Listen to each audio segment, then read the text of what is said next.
Okay, the next thing is committee and department head reports.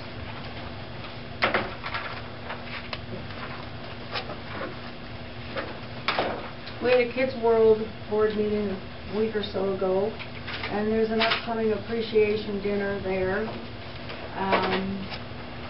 The actual attendance there was up a little bit. We also had a community rec board meeting, and we planned for the basketball tournament that was held, the 7th grade girls and boys at the elementary school and at the community center this past Saturday. And I forget how many teams that were there, but it was from 9, it started at 10 o'clock in the morning and it was over about 3:30 in the afternoon. There's 4:30? 5 o'clock. Okay, the boys weren't done till then? Okay. Okay.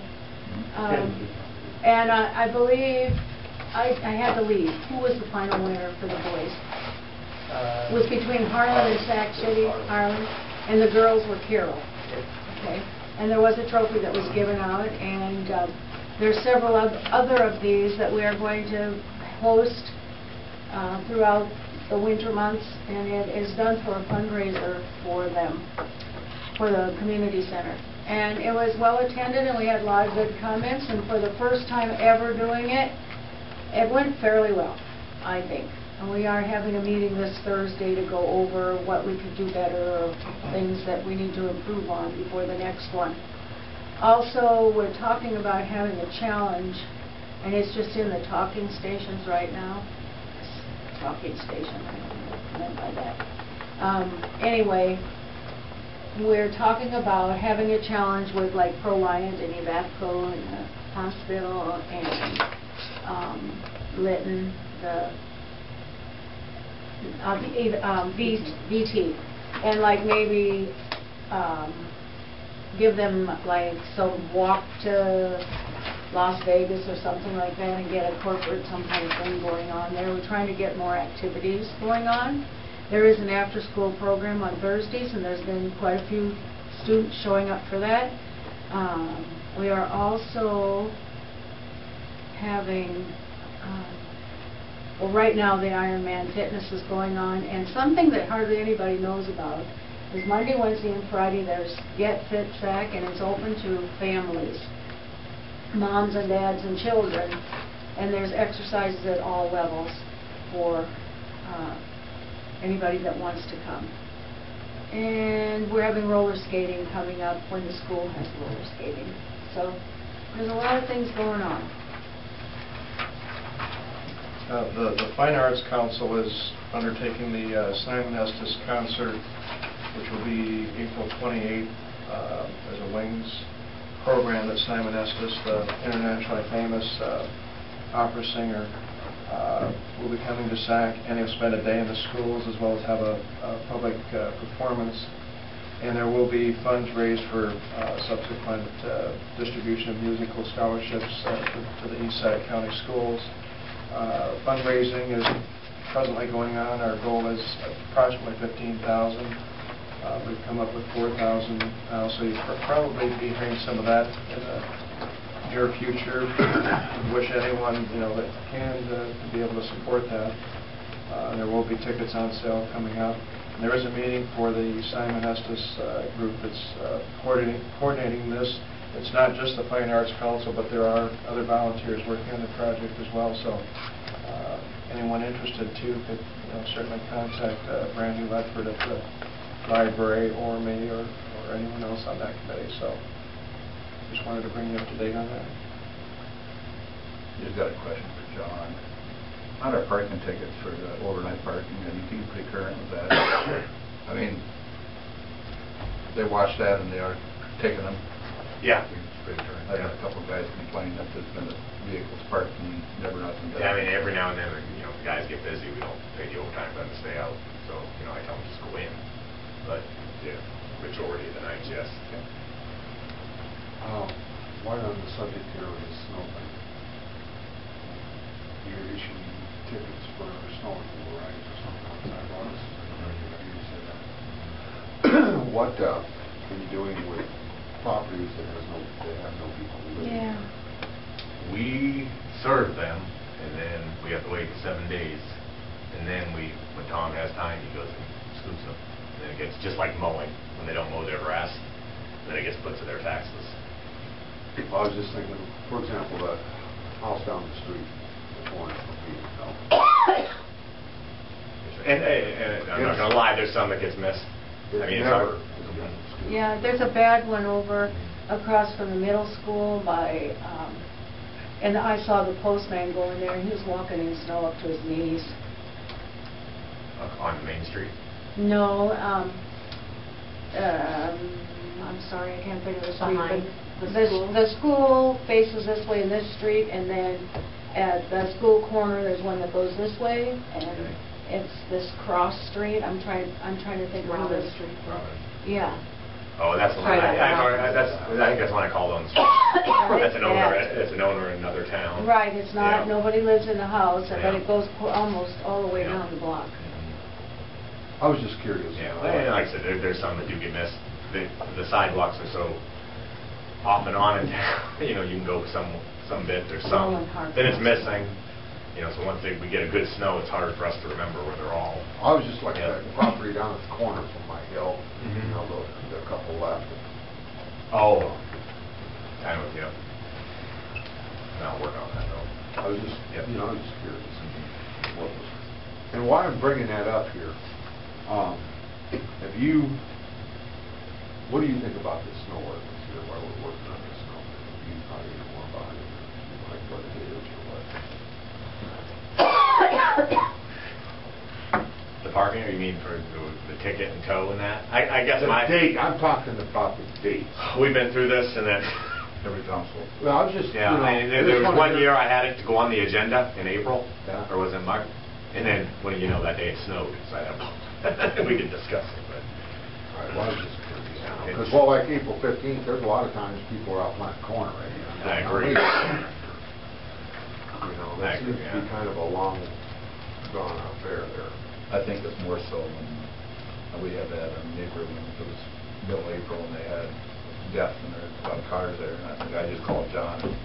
We do that for anybody, no matter what time of year. If they let us know, you know, we're usually... Okay, because I was thinking, you know, like Easter, you know, families come home. If people let us know, we're fine with it, as long as we don't get a big snowstorm. I was just curious, you know, what your thoughts were on it. I didn't want to take away from your rabbit patrol or anything, Yeah. deer patrol out there at the garden site, you know, I was just curious. Adam? I have two things. One is well, I don't have the date here with me tonight. We will be hosting the Northwest Iowa League meeting in February, so I will be giving a hold of all of you to let you know what that date is. Probably the third Thursday. And then the second thing is just to let you know that likely at the next council meeting you'll be seeing the contract for the garden plan for this coming year. Since Nick was nice enough to bring that up, I thought I would bring that to your attention. And then the last thing is in your box, if you haven't seen it already, you will see that there is a copy of the 2080 agreement that exists between Sibley and the county up there, and that is some alternative planning from our transition, Highway 20 transition to. Oh, yeah, that's it. Yeah, and I might just add that we're looking at that as a method of addressing the issue, north of 5th Street and out there, to not, perhaps, to avoid annexation if we can, and perhaps work something out with the county and create a TIF district and... Make sure you understand where TIF is, because TIF can be a big pain in the butt. Mhm. You ain't got nobody comes in, the TIF don't mean nothing. Spend a lot of money and not have. The TIF is a tool to use, not just to have it and say what happens. It works sometimes. Before, I noticed the Sibley one, they had a co-op energy truck stop project to do. And that's why, that was involved. I don't, excuse me, I'm sorry, I didn't mean to interrupt. And then that, so they had something that was coming in there. And I did a little checking up there at Storm Lake where they have that new manufacturing plant. And, you know, once they showed financial commitment to go ahead and get started building in this city of Storm Lake, you see a lot of grants for the sewer and water to get that in there. And then, you know, they waited, they didn't annex it, or they didn't do anything first, they waited until that project was 100% go before, you know, the city spent any money. Because now like Better and Gilsag, now they're all part of the city up there because they, you know, they agreed to be annexed. And then they put the water and sewer up there through the branch from the state of Iowa. But that building project was done, it started, you know, and the financial commitments were there, those contract signed before any of that happened.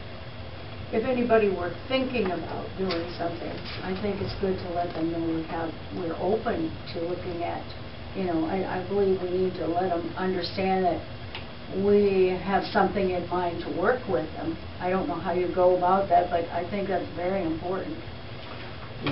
Well, I'd be willing to do it, you know, if we had a business, a viable business that was willing to put a financial commitment in. You know, I think the city, or, you know, me personally, you know, I don't think anybody would be against doing, you know, getting them involved with, or, you know, putting the money out there so they had city services. Or the county, or whatever, you know. But I would be a little hesitant to spend the kind of money, you know, ahead of time going, okay, folks move in. You know, I don't think that would be a very prudent way of spending the taxpayers' money. You know, I don't think we're looking at building certainly any infrastructure ahead of time, but just looking at perhaps having something going forward, some type of a plan that if something presents itself, that we're able to go ahead and move and not necessarily...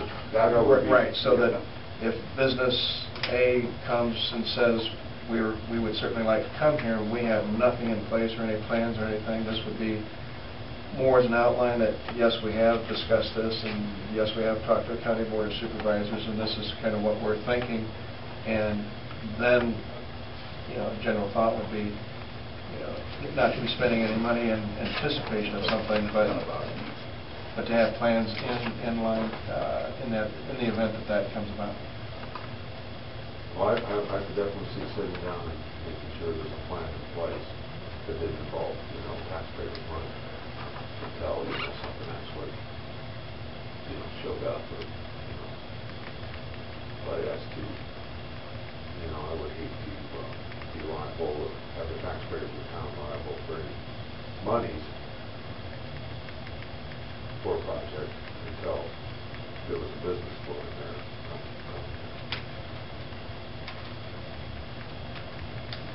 Any other discussion around that? Any other discussion around anything? Oh, we're having a wastewater or a Sanitary landfill. sanitary landfill tomorrow night. Yeah. Got to go in on the east door at the police. I attended the mayor's and school board and the county supervisors today. The assessor's office proposed their... Oh, the compensation. And they voted at 2%.